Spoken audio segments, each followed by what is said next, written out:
நம்ம இவ்ளோ பேர் ஒண்ணா இருக்கோம்ல, பேசாம நம்ம எல்லாரும் சேர்ந்து ஏதாவது விளையாடலாம் கைஸ். எல்லாரும் சேர்ந்து ஒண்ணா விளையாண்டு எவ்வளோ நாள் ஆச்சு. ப்ளீஸ் நான்சி, நம்ம எல்லாரும் சேர்ந்து ஏதாவது விளையாடலாமா? விளையாடலாம்.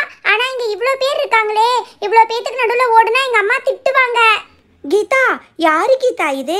ரொம்ப நேரமா உன் பக்கத்துல முக்காடு போட்டுட்டு உட்கார்ந்துட்டு இருக்காங்க. யாருன்னு உனக்கு ஏதாவது தெரியுமா? யார்கிட்டயும் பேசவும் மாட்டேங்கிறாங்க பாவம். நீ யாரை சொல்ற?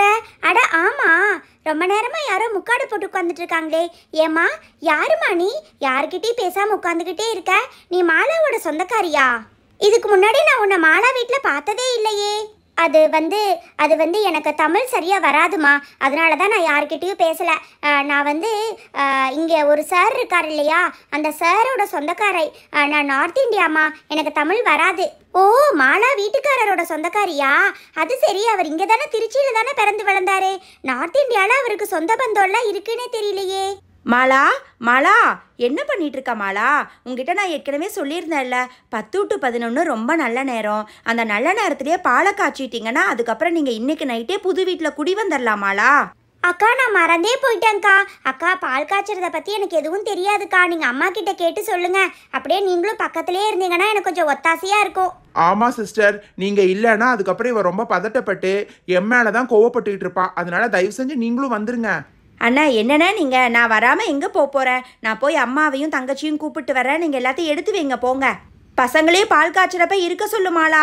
பண்டி அங்கே அம்மா இருந்ததால் எல்லாத்தையும் நான் கரெக்டான நேரத்தில் பண்ணுறேன். இல்லாட்டி அவ்வளோதான். பண்டி, நான்சி, இன்னும் கொஞ்சம் நேரத்தில் நம்ம புது வீட்டில் பால் காய்ச்ச போகிறோம். எல்லாரும் பால் காய்ச்சற இடத்துல பக்கத்தில் தான் இருக்கணும், புரியுதா? பால் காய்ச்சி முடிச்சதுக்கப்புறம் நீங்கள் எவ்வளோ நேரம் வேணாலும் விளையாடலாம். நான்சி, எல்லாத்தையும் கூப்பிட்டு மேலே வாமா. ஹை பண்டி, நாங்கள் புது கிச்சனில் பால் காய்ச்ச போகிறோம்.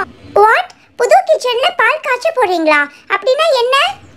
டயானா, புதுசா வீடு கட்டினா புது கிச்சன்ல முதல்ல பால் காய்ச்சணும், அதுக்கப்புறம் தான் எல்லா சமையலும் பண்ணுவோம். நீயும் பாரு, ரொம்ப நல்லா இருக்கும்.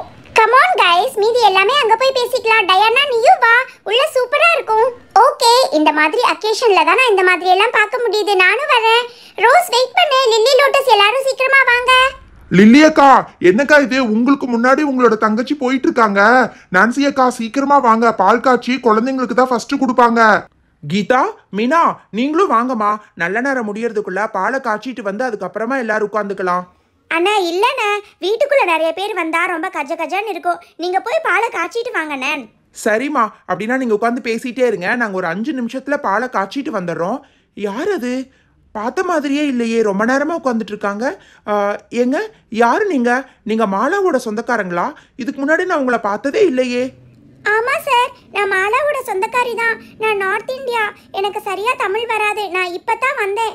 மாலாவை இன்னும் பார்க்கல. நான் கொஞ்ச நேரம் கழிச்சு பேசிக்கிறேன். நார்த் இந்தியால மாலாக்கு சொந்தக்காரங்களா? எனக்கு ஒன்றும் புரியலையே.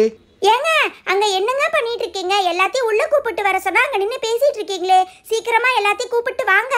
நமக்கு தெரியாம மாலாக்கு நார்த் இந்தியால எந்த சொந்தக்காரங்க இருக்காங்க? சரி, பால் காய்ச்சிருக்க நேரமாச்சு. பால் காய்ச்சிட்டு முடிச்சிட்டு பேசிக்கலாம். இதோ வந்துட்டம்மா. உங்க சொந்தக்காரங்க கிட்ட தான் பேசிட்டு இருக்கேன். நீ என்னடானா இப்படி அவசரப்படுத்திக்கிட்டு இருக்க? ஏமா, உன் சொந்தக்காரங்க வந்திருக்காங்க, அவங்க கிட்ட ஒரு வார்த்தை கூட பேசாம போய்கிட்டு இருக்கே. என்னோட சொந்தக்காரங்க கிட்ட எல்லாத்துக்கிட்டையும் நான் காலையிலேயே பேசிட்டேங்க.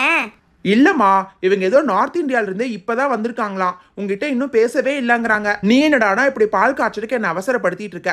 சரி, பால் காய்ச்சி முடிச்சிட்டு போய் பேசிக்கலாவா?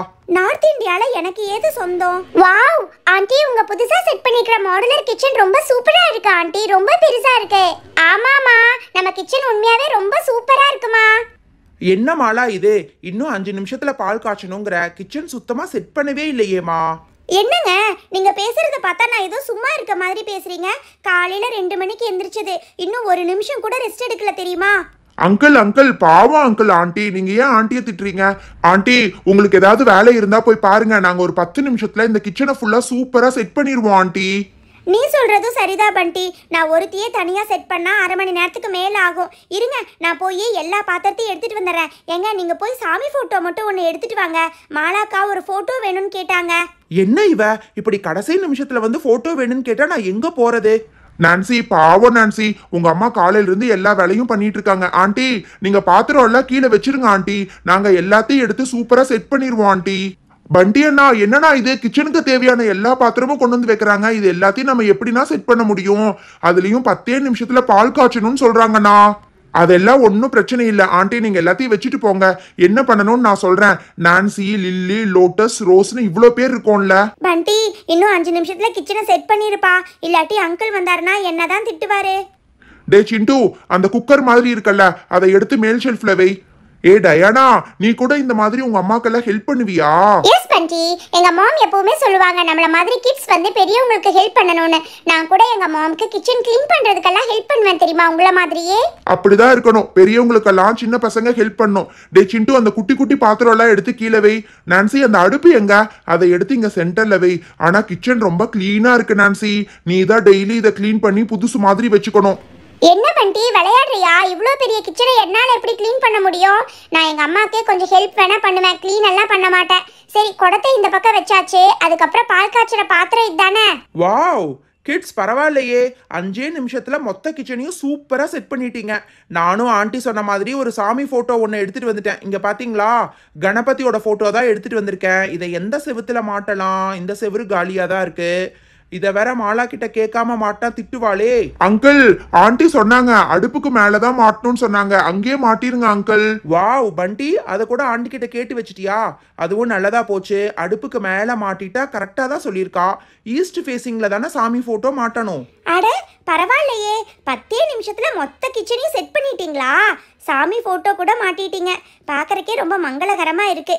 இருங்க, இந்த மாலையை சாமி போட்டோக்கு மாட்டிடுறேன். கடவுளே, எல்லாம் நல்லபடியாக வரணும்ப்பா. உன்னை மனசில் நினச்சிட்டு தான் இந்த வீட்டுக்குள்ளே முதல் முறையாக பால் காய்ச்ச போகிறோம். இனிமேல் எல்லாரும் நல்லா இருக்கணும். எல்லாரும் சாமியை வேண்டிக்கோங்க. மாலா, பரவாயில்லையே, கிச்சன் எல்லாம் ரொம்ப நீட்டாக பெருசாக இருக்கு மாலா. வீடே பார்க்குறக்கு ரொம்ப அம்சமாக இருக்கு. நல்ல நேரத்தில் பாலை காய்ச்சிடுங்க. நீயும் நான்சியும் சேர்ந்து தாம்மா பால் காய்ச்சணும், புரியுதா? நான்சி, முன்னாடி வா, இந்த பக்கம் வந்து நீயும் அம்மாவும் சேர்ந்து பால் காய்ச்சுங்க. ஆண்டி, நான் எதுக்கு ஆண்டி? அம்மாவை மட்டும் பால் காய்ச்ச சொல்லுங்க, நான் பண்டி சிண்டு பக்கத்துலயே நிக்கிறேன். அப்படி இல்லைம்மா, வீட்டில் வாழ போகிறது நீங்கள் தானே. அதுவும் இல்லாமல் குழந்தைங்க தாம்மா எல்லாத்துலேயும் முன்னாடி நின்று பண்ணணும். அம்மா, எதுக்குமா எல்லாத்துக்கும் குழந்தைங்க முன்னாடி நின்று பண்ணணும்னு சொல்றீங்க? அப்படிதாண்டா பண்டி, குழந்தையும் தெய்வமும் ஒன்றுன்னு சொல்லுவாங்க இல்லையா? அதனால தான் எல்லாத்தையும் குழந்தை கையில் வச்சு பண்ணுனா அது எல்லாமே நல்லபடியாக நடக்கும்னு ஒரு நம்பிக்கை இருக்குது. அக்கா, நீங்கள் பக்கத்தில் இருக்கும்போது எனக்கு என்னக்கா பிரச்சனை வரப்போகுது? எல்லாரும் நல்லா சாமியை வேண்டிக்கோங்க. மாலா, பால் காயறக்கு ஒரு 2 மினிட்ஸ் இருக்குல்ல, அதுக்குள்ள நான் அந்த டைனிங் டேபிளை செட் பண்ணிடுறேம்மா. அப்பா, டைனிங் டேபிளை கிச்சனுக்குள்ளேயே செட் பண்ண போறீங்களா? ஆமாம்மா, அதுக்காக தானே இவ்வளோ பெரிய கிச்சனாக செட் பண்ணியிருக்கோம். நம்ம 3 பேர் மட்டும் உட்கார்ற மாதிரி ஒரு சின்ன டைனிங் டேபிள், அதுக்கப்புறம் 3 சேர். இதை இந்த மாதிரி கிச்சன்லேயே போட்டுட்டோம்னா நல்ல இடம் இருக்கும். நீங்கள் இங்கேயே உட்காந்து பிரேக்ஃபாஸ்ட் சாப்பிட்டுக்கலாம். சிண்டு, பண்டி 2 பேரும் வந்து சேரில் உட்காருங்க வாங்க. அம்மா அம்மா, பால் பொங்க போதுமா?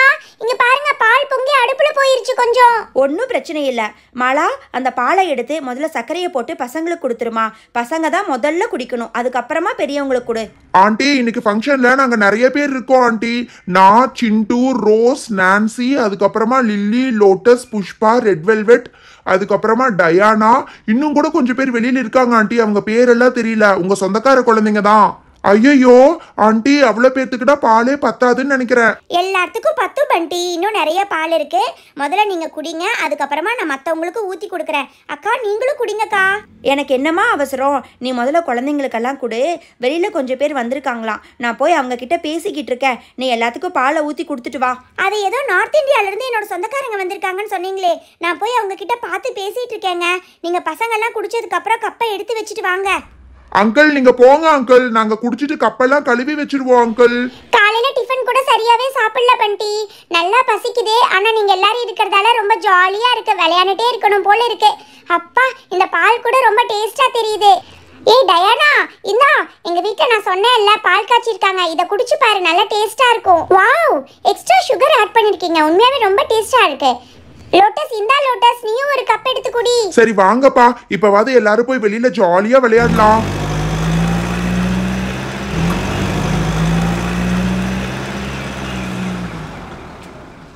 என்ன கீதா இது? நம்ம ஸ்ட்ரீட் வழியா இந்த மாதிரி போலீஸ் ஜீப்பெல்லாம் இதுக்கு முன்னாடி போனதே இல்லையே. ஒருவேளை ஏதாவது பிரச்சனையா இருக்குமோ? என்னது இது? ஒருவேளை நம்ம இங்கே இருக்கிறத போலீஸ் மோப்ப முடிச்சிருச்சா? சரி, கிளம்பிட வேண்டியதுதான். ஏதோ நார்த் இந்தியாவிலேருந்து எங்கள் சொந்தக்காரங்க வந்திருக்காங்கன்னு சொன்னாங்களே, எங்க? ஓ, அந்த முக்காடு போட்டுட்டு இருக்கிற அம்மா தானா? யார் இவங்க? எனக்கே தெரியலையே. சரி, போய் பேசி பார்ப்போம். ஒருவேளை தூரத்து சொந்தமாக இருக்கும்னு நினைக்கிறேன். வர்றாங்க வர்றாங்க. யார் இவங்க? எனக்கு சுத்தமாக அடையாளம் தெரியலையே. யாரு நீங்க? இதுக்கு முன்னாடி நான் உங்களை பார்த்ததே இல்லையே. ஏதோ வட இந்தியாவிலிருந்து வர்றதா சொன்னாங்க. அது வந்து நான் உங்கள் சொந்தக்காரர் இல்லைம்மா, உங்கள் வீட்டுக்காரரோட சொந்தக்காரர். நார்த் இந்தியாவில் தான் நான் இருக்கேன். சரிம்மா, நான் கிளம்புறேன். என்னது, எங்கள் வீட்டுக்காரரோட சொந்தக்காரங்களா? அவர்கிட்ட கேட்டால் என்னோட சொந்தக்காரங்கன்னு சொல்கிறாங்க, உங்ககிட்ட கேட்டால் அவரோட சொந்தக்காரங்கன்னு சொல்கிறீங்க. இல்லைம்மா, அவர் என்னை மறந்துட்டாருன்னு நினைக்கிறேன். சரிம்மா, எனக்கு ரொம்ப லேட் ஆகுது, நான் கிளம்புறேன். அவர் வந்தால் சொல்லிடுமா, இந்த கிஃப்ட்டு பத்திரமா வச்சுக்கோங்க. அட, மாலாவோட சொந்தக்காரங்க அதுக்குள்ள கிளம்பிட்டாங்களா? யாரு என்னன்னு விசாரிக்கலான்னு பார்த்தா மாலா மாலா யாருமா அது? ஏதோ நார்த் இந்தியால இருந்து வர்றதா சொல்றாங்க. இதுக்கு முன்னாடி நான் அவங்கள பார்த்ததே இல்லை. நீ பிறந்து வளர்ந்ததெல்லாம் இங்க கோயம்புத்தூர் பக்கம் தானே? உனக்கு நார்த் இந்தியாவில் எங்கிருந்து புதுசா சொந்த பந்தம் வந்தாங்க? என்கிட்ட சொல்லவே இல்லை. என்னங்க விளையாண்டுக்கிட்டு இருக்கீங்களா? அவங்கள கேட்டால் உங்கள் சொந்தக்காரங்கன்னு சொல்லிட்டு இருக்காங்க. ஏமா, நான் பிறந்து வளர்ந்ததெல்லாம் திருச்சி தான். இந்த பக்கம் தமிழ்நாட்டை தாண்டினது கிடையாது. எனக்கு ஏதுமா நார்த் இந்தியாவில் சொந்தம்? என்னது இது, ஒரே குழப்பமா இருக்கு. இந்த அம்மா முகத்தை கூட காட்டாம போய்கிட்டு இருக்கு. கிஃப்ட் வேற கொடுத்துருக்கும் போல இருக்கு. சரி, நான் போறேன். யாரா இருக்கும்? ஒருவேளை நம்ம தூரத்து சொந்தமா இருக்குமோ? இல்லையே, எனக்கு என்னமோ ரொம்ப சந்தேகமா இருக்கு. கையில வேற இவ்வளோ வெயிட்டான கிஃப்ட்டை கொடுத்துட்டு போயிருக்காங்க. உள்ள என்ன இருக்குன்னே தெரியலையே. மாலா, நான் கிளம்புறேன் மாலா. மத்தியானம் பசங்க வந்துருவாங்க. இப்ப போனாதான் அவங்கள கவனிக்க முடியும். வீடெல்லாம் ரொம்ப நல்லா கட்டியிருக்கீங்கம்மா. நீங்க கண்டிப்பா வீட்டுக்கு வரணும். அக்கா, மத்தியான சாப்பாடாவது சாப்பிட்டு போங்கக்கா. இல்லைம்மா, நம்ம வீடு தானே, கண்டிப்பாக பசங்களையும் கூப்பிட்டு இன்னொரு நாள் நான் வர்றேம்மா. அண்ணே, நான் வரேண்ணே. நீங்களும் நான்சியை கூப்பிட்டு ஒரு நாள் ஃப்ரீயாக இருக்கும்போது வீட்டுக்கு வாங்கண்ணே. ஆண்டி ஆண்டி ஆண்டி நில்லுங்க ஆண்டி. ஆண்டி உங்களை தான். ஆண்டி கூப்பிடுறது கேக்குதா இல்லையா? ஆண்டி ஒரு நிமிஷம் நில்லுங்க ஆண்டி. ஆண்டி என்ன ஆண்டி கிஃப்ட் எல்லாம் கொடுத்துட்டு இப்படி தாம்பூலம் தட்டு வாங்காம போறீங்க? இதை வாங்கிட்டு போங்க ஆண்டி. ஓ, இதுவா? நான் மறந்தே போயிட்டேன். இதுக்காக இவ்வளோ தூரம் நடந்து வந்தியாப்பா? சரி கொடு, ரொம்ப தேங்க்ஸ்ப்பா. அப்புறம் இன்னொருத்தவங்களும் போகிறாங்க பாரு, அவங்களுக்கும் கொடுத்து அனுப்பிச்சிடு. ஏதோ நார்த் இந்தியாவா, என்னன்னே புரியல. ஆண்டி ஆண்டி நில்லுங்க. ஆண்டி நில்லுங்க. என்னது இது, கூப்பிட கூப்பிட போயிட்டே இருக்காங்க. ஆண்டி நில்லுங்க ஆண்டி. என்ன தம்பி, எதுக்கு என்ன ஃபாலோ பண்ணிட்டே வந்துட்டு இருக்க? ஆண்டி என்ன ஆண்டி, ரிட்டர்ன் கிஃப்ட் வாங்காம போறீங்க? இதை வாங்கிட்டு போங்க ஆண்டி. ரிட்டர்ன் கிஃப்டாவது ஒன்னாவது. தம்பி, நான் அவசரமா போயிட்டு இருக்கேன், அதெல்லாம் எனக்கு ஒன்றும் வேண்டாம். நீ முதல்ல கிளம்பு முதல்ல. என்னது இது, இவங்க ஆண்டியா அங்கிளா? மீசை எல்லாம் முளைச்சிருக்கு. Uncle, aunty. என்ன தம்பி, சொன்னா கேட்க மாட்டியா? ஒழுங்கா வீடு போய் சேருப்போ. ஆண்டி ஒரே நிமிஷம், ஆண்டி ஒரே நிமிஷம் நில்லுங்க. டேய் தம்பி, விடுற முதல்ல. ஐயோ, என்னது இது, ஆண்டியோட முடி கையோட வந்துருச்சு. அப்படின்னா ஒரிஜினல் முடி இல்லையா? இப்ப வந்தது ஆண்டியா அங்கிளா? இதை போய் உடனடியா நான் பெரியமா கிட்ட சொல்ல போறேன். பெரியமா பெரியமா பண்டி அண்ணா. அட, நம்ம ஏரியா இன்ஸ்பெக்டர் வந்திருக்கிற மாதிரி தெரியுது. சார், என்ன சார், ஃபங்க்ஷனுக்கு கூப்பிட்டப்ப பிஸியாக இருக்கேன்னு சொன்னீங்க. பரவாயில்ல சார், நீங்கள் ஃபங்க்ஷனுக்கு வந்தது எனக்கு ரொம்ப சந்தோஷம்தான். வாங்க. சாரி சார், நீங்கள் என்ன தப்பாக புரிஞ்சுட்டீங்க. நான் ஆக்சுவலி டியூட்டியில் தான் வந்திருக்கேன். இங்கே ஒரு பெரிய ப்ராப்ளம் போயிட்டுருக்கு. அதை பற்றி டிஸ்கஸ் பண்ண தான் நான் வந்திருக்கேன். சார், என்ன சார் நீங்க நல்ல நாள் அதுவுமா ப்ராப்ளம் அது இதுன்னு சொல்லிட்டு இருக்கீங்க? இதெல்லாம் எங்க வீட்டுக்காரர் ரொம்ப நேர்மையா சம்பாரிச்சது தான் சார். மேடம் நீங்கள் பதட்டப்படாதீங்க. நீங்கள் நினைக்கிற மாதிரி உங்கள் ப்ராப்ளம் எல்லாம் இல்லை. ஆக்சுவலி ஜெயிலில் இருந்து ஒரு திருடன் தப்பிச்சிட்டான். எங்கள் கான்ஸ்டபிள் வந்து மானிட்டர் பண்ணதில் அவன் இந்த ஏரியா பக்கம் தான் சுற்றிட்டு இருக்கிறதா எங்களுக்கு இன்ஃபர்மேஷன் வந்திருக்கு. அதை சொல்லிட்டு போகலான்னு தான் வந்திருக்கேன். என்ன சார் நீங்க, இங்க ஃபங்க்ஷன் நடந்துட்டு இருக்கு, இங்க திருடனுக்கெல்லாம் என்ன சார் வேலை? அந்த மாதிரியெல்லாம் யாரும் இந்த பக்கம் வரவே இல்லை சார். ஏய் பண்டி, என்ன பண்டி இது, ஒரு திருடன் ஜெயில இருந்து தப்பிச்சிட்டான்னு சொல்றாங்க. அது புரியுது மேடம், இருந்தாலும் நீங்கள் எக்ஸ்ட்ரா கேர்ஃபுல்லாக இருக்கணும். நீங்கள் சந்தேகப்படுற மாதிரி யாராவது வந்தால் நீங்கள் உடனடியாக எனக்கு இன்ஃபார்ம் பண்ணணும் மேடம். நீங்கள் நினைக்கிற மாதிரி அவன் சாதாரண திருட கிடையாது, ரொம்ப பெரிய திருடன். என்ன சார் நீங்க ஏதோ பெருசா குண்டை தூக்கி போடுறீங்க? அந்த மாதிரி யாராவது வந்தா நாங்க கண்டிப்பா இன்ஃபார்ம் பண்றோம் சார். இன்ஸ்பெக்டர், நீங்கள் சொல்கிறது எனக்கு புரியுது. நான் வந்து போலீஸ் ஸ்டேஷனுக்கு கால் பண்ணி இன்ஃபார்ம் பண்ணுறேன். நீங்கள் கிளம்புங்க இன்ஸ்பெக்டர். நீங்கள் என்னோட பர்சனல் நம்பர் வாங்கிக்கோங்க. அந்த மாதிரி சந்தேகப்படுற மாதிரி யாரையாவது பார்த்தீங்கன்னா உடனடியாக எனக்கு ஃபோன் பண்ணி இன்ஃபார்ம் பண்ணுங்க. நான் இங்கே தான் வந்து ரோந்தில் இருப்பேன், புரியுதா? சரி சார், நான் இப்போ கிளம்புறேன். ஹலோ ஃப்ரெண்ட்ஸ், எல்லாரும் எப்படி இருக்கீங்க? இந்த வீடியோக்கான கிவ்அவே கொஸ்டின், பால் காய்ச்சறப்பா பண்டி எந்தெந்த குழந்தைங்க பேரெல்லாம் சொன்னா இந்த கொஸ்டினுக்கான ஆன்சரை டிஸ்பிளேல தெரியுற வாட்ஸ்அப் நம்பருக்கு அனுப்பிச்சு வச்சிருங்க. தேங்க்யூ ஸோ மச், பாய்.